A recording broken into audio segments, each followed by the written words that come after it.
perkenalkan, saya Dita Ramadhani, mahasiswi semester 1 Politeknik Ketenagakerjaan. Nah, saya di sini izin mewawancarai Ibu untuk melaksanakan tugas UAS saya mengenai mata kuliah negosiasi. Oke, halo, selamat siang Dita. Salam kenal, saya Sarah dari Jogja. Izin mewawancarai ya Ibu. Pertanyaan saya yang pertama itu bagaimana sih latar belakang Ibu terkait pekerjaan sebagai seorang HR? Oke, jadi kalau dibilang latar belakang, sejak saya lulus gitu ya, fresh graduate, saya langsung masuk bidang HR. Yang pertama kali itu sebenarnya masuknya di manajemen training, jadi saya belajar semua lini HR. Nah, selama kurang lebih 10 tahun kemudian baru pindah ke industri baru di e-commerce, tapi sama-sama di HR juga. Selanjutnya, tantangan terbesar menjadi seorang HR itu bagaimana sih? Oke, kalau tantangan sebagai seorang HR tuh sebenarnya banyak banget ya Dita ya. Jadi bisa mungkin mulai dari ngerekrut orang pasti susah gitu ya, karena kan pasti dunia industri ini sekarang kompetitif banget ya, nyari orang yang sesuai dengan kriteria dan kualifikasi yang kita mau. Terus kemudian, tapi yang paling penting sebenarnya ya, yang paling kritikal tuh lebih ke handling people-nya. Jadi saat kita menghandle orangnya, ngurusin orangnya itu yang paling PR gitu buat HR. Ini yang ketiga Ibu, sehubungan dengan mata kuliah yang sedang saya pelajarin nih, bagaimana peran negosiasi ini dalam pekerjaan HR itu gimana Ibu?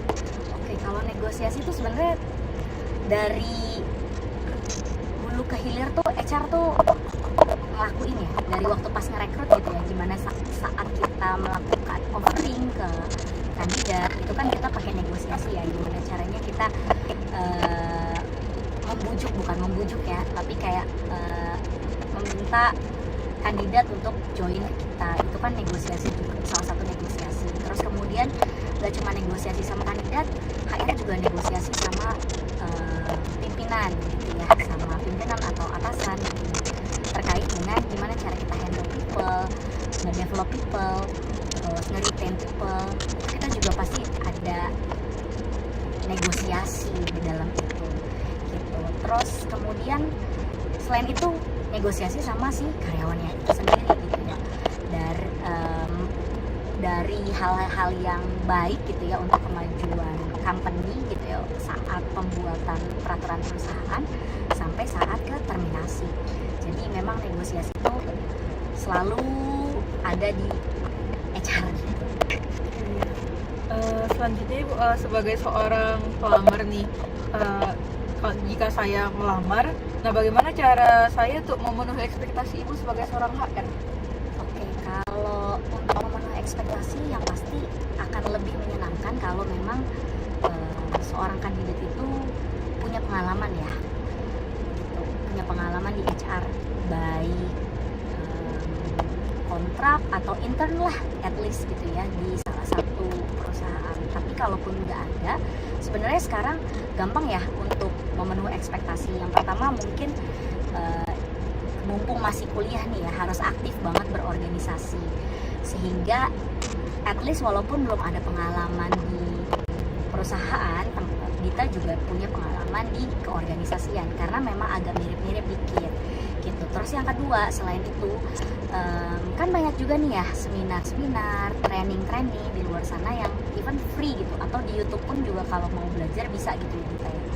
Jadi ya perbanyaklah ilmu yang memang relate dengan ke-HR-an gitu, dan itu pun banyak yang free gitu. Jadi banyakin wawasan, banyakin baca buku juga yang memang berkorelasi dengan manajemen sumber daya atau people itu sendiri. Jadi lebih ke situ sih untuk memenuhi ekspektasi kita. Once udah komplit gitu ya secara keaktifan organisasi, terus kemudian IPK-nya juga pasti juga harus bagus lah, di atas rata-rata, di atas rata-rata 3 lah minimal paling enggak. Terus kemudian kalau ada internship itu bonus ya. Yang penting adalah wawasan sih, ilmu pengetahuannya.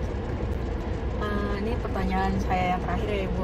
Selama menjadi seorang HR, nah Ibu pernah gak sih mengatasi konflik antar karyawan dan perusahaan atau malah dengan serikat pekerja?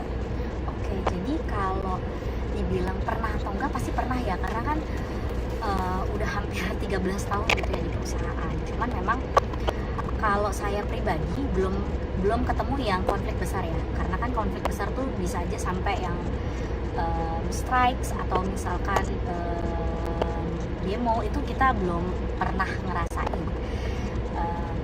Sejauh ini itu lebih pada ke konflik yang memang relate ke terminasi atau pemutusan hubungan kerja, lebih ke situ. Jadi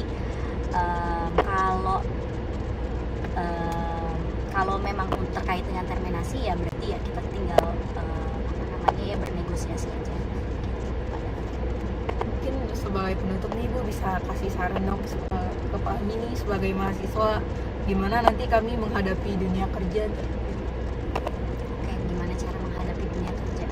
Kalau dunia kerja sendiri kan memang beda banget ya sama dunia kampus gitu ya, dimana teman-teman tuh nggak cuman ngomongin terkait dengan hafalan teori gitu, karena memang teori itu kadang nggak bisa dipraktekin gitu dalam dunia kerja gitu. Jadi banyak hal yang memang nggak seideal di buku gitu. Jadi Dita atau teman-teman yang masih kuliah yang lainnya tuh harus pintar-pintar bisa beradaptasi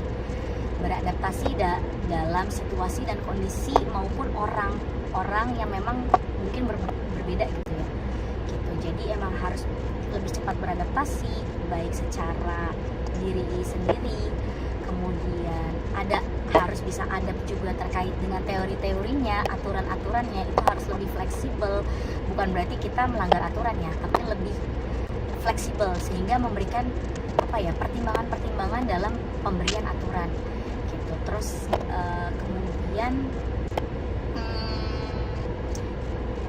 ya kurang lebihnya sih seperti itu Dita. Jadi emang dunia kerja tuh berbeda sekali, jadi teman-teman harus bisa lebih agile gitu menghadapi setiap tantangan, karena tantangannya memang bukan tantangan yang textbook dan bukan berarti cara yang ada di buku tuh bisa diterapin gitu. Jadi ya harus benar-benar bisa berkomunikasi dengan baik, bernegosiasi dengan baik sehingga mencapai win-win solution buat kedua belah pihak.